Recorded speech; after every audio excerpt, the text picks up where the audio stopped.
অস্থায়ী বাঁশের সাঁকো, সমস্যার সম্মুখীন নদী পারাপার হওয়া সাধারণ মানুষ। বুধবার ফের ভেঙে গেল ফাঁসিরঘাট সংলগ্ন তোরসা নদীর অস্থায়ী বাঁশের সাঁকো। সেতু ভাঙার ফলে সমস্যায় পড়েন এই সেতুর ওপর নির্ভরশীল মানুষ। প্রতিদিনই বিপুল সংখ্যক লোক এই অস্থায়ী সেতু ব্যবহার করে খুব অল্প সময় তোরসা নদী পার করে টাপুরহাট, 7 মাইল, সুটকাবাড়ি সহ বিভিন্ন এলাকায় গিয়ে থাকে। বর্তমানে অস্থায়ী সেতুটি ভেঙে যাওয়ায় সমস্যায় পড়েছে তারা। প্রায় 10 কিলোমিটার ঘুরপথে যেতে হবে বলে জানিয়েছেন এই সেতু ব্যবহারকারী এক নিত্যযাত্রী। ফাঁসিরঘাটে সেতু নির্মাণের দাবি প্রসঙ্গে তিনি বলেন, দীর্ঘদিন ধরেই সেতু নির্মাণের দাবি জানালেও সরকারের কোনো সদর্থক ভূমিকা নেই বলে দাবি করেন তিনি।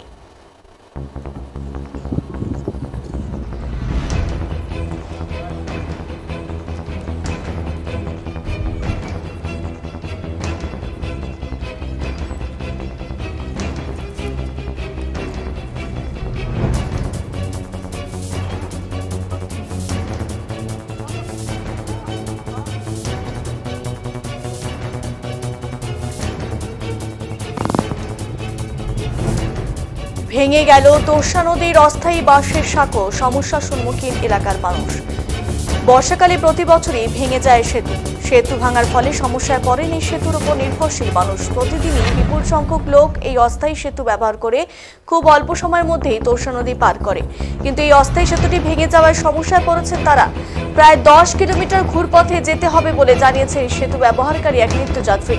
ফাঁসিরঘাটে সেতু নির্মাণের দাবি প্রসঙ্গে তিনি বলেন, দীর্ঘদিন ধরে সেতু নির্মাণের দাবি জানালেও সরকারের কোনো সদর্থক ভূমিকা নেই। এই সেতু ভেঙে যাওয়ার সমস্যায় পড়তে হচ্ছে। ভোটের সময় সেতু নির্মাণের প্রতিশ্রুতি দেওয়া হলেও সেতু নির্মাণে কেউ উদ্যোগী হয় না বলেই অভিযোগ করে এলাকার মানুষ।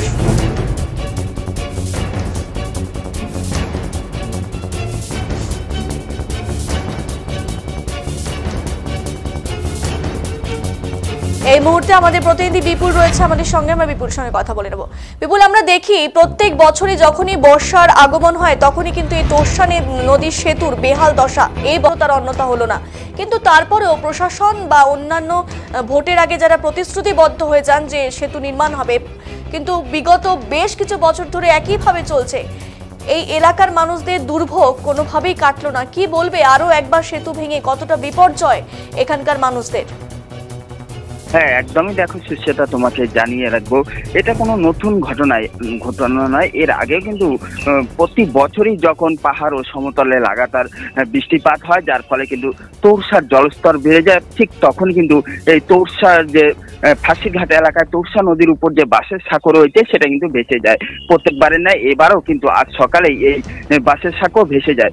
তোমাকে জানিয়ে রাখবো সুশ্বেতা, যে কোচবিহার শহর থেকে যে কোচবিহার 1 নং ব্লকের বিস্তীর্ণ এলাকা, তার সাথে যোগাযোগের মাধ্যম হলো এই ফাঁসিঘাট এলাকায় তোরসা নদীর বাঁশের সাঁকো।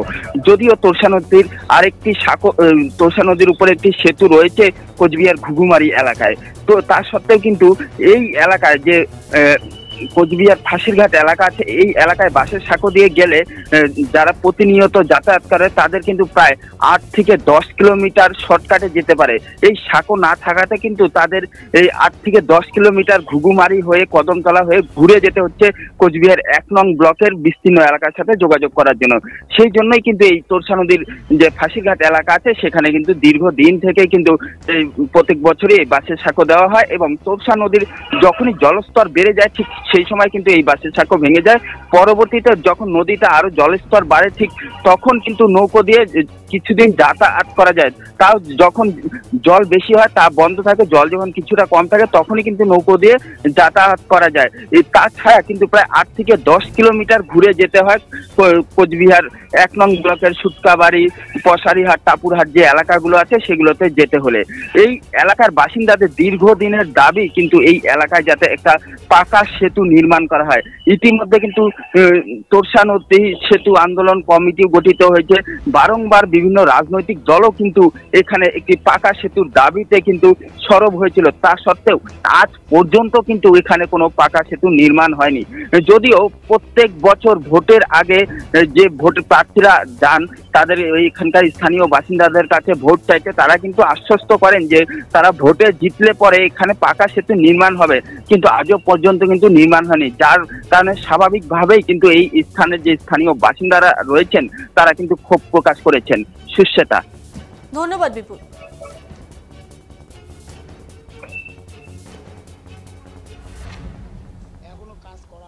বন্ধ হয়ে আছে, ঠিক আছে। এটা খালি এই বাস টাসগুলো নিয়ে যায়, ওই যে এইদিকে একটা ব্রিজ করে দিবে লাগছি, যাতে এদিকে লোকগুলো কুচবিহার শহরটা ঢুকতে পারে। আর এই পাশের লোক তো একটাও আশির পাবে না 6 মাসও।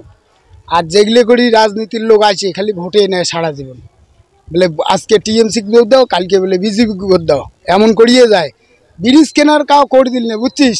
এইনের পরে যায় ব্রিজ কেন দিবে, তাকে ভোট দিয়ে মুখ্যমন্ত্রী হোক আর প্রধানমন্ত্রী হোক গঠন কর্ম, তার আগত ভোট টোট বিলির জন্য এবার কোনো নেতার ঘর আসে না, খালি ভোটেই দেয় সারাটা জীবন।